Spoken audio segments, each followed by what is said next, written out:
It's a common theme that I bring up time and again here in these Ask RC recordings, wherein I seek to make the case that without the existence of a transcendent lawgiver, there can be no transcendent law. That all we have left are preferences. I prefer this, you prefer that, and there's no way to judge, no standard above both of our preferences to judge which preference is the better preference. Well, I was having such a conversation not long ago on social media with a very polite young man who kept wanting to posit as his substitute version of a transcendent moral standard what he called human flourishing. Why is human flourishing an insufficient standard for determining what one ought to do?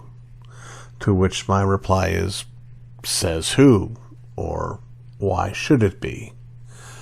Or what does human flourishing even mean? Seriously. I mean, I know the things that I want. I know the things that other people want. For the bank robber to flourish, he must have great success in robbing banks. And while I disagree with him being a bank robber, I'm perfectly willing to agree that he's human. So that human's flourishing comes at the expense of other humans flourishing. Okay, so no, it's general human flourishing. Okay, well, in general human flourishing, I believe that the practice of homosexual behavior runs contrary to human flourishing, and so I believe that it should be outlawed. The homosexual believes that beliefs like mine run contrary to human flourishing, and so should be outlawed. We're left once again with two competing human theories.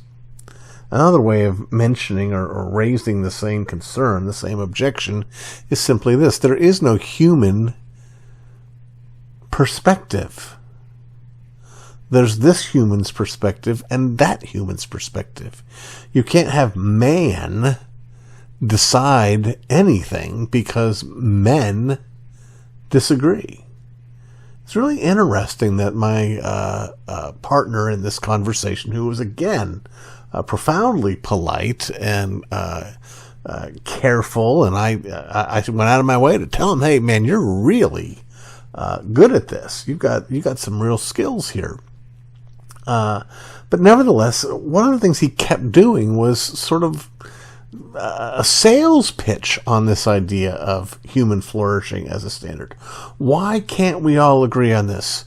Don't you think it would be good if we all agree on this? And again, demonstrates he actually thinks there is a standard. That's what I kept saying to him.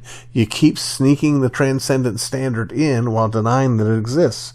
Why is it good for us to agree? If this standard, human flourishing, is the good standard, it's good by what measurement?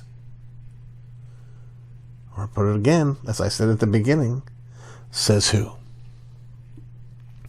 Friends, I have absolute, complete, utter confidence that there is no getting around this problem.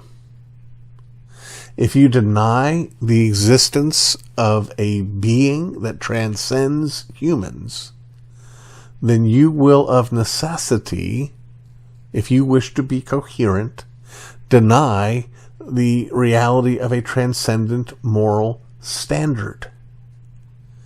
And having done so, what you've really done is denied morality.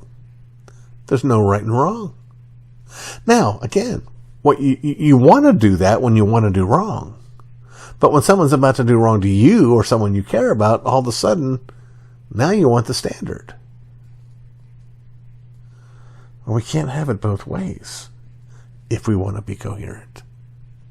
Either there is a transcendent moral standard and we fail to measure up to it, all of us, which, by the way, you know is true, Or if we deny that there's a moral standard, then we cannot fault anyone for failing to measure up to any standard.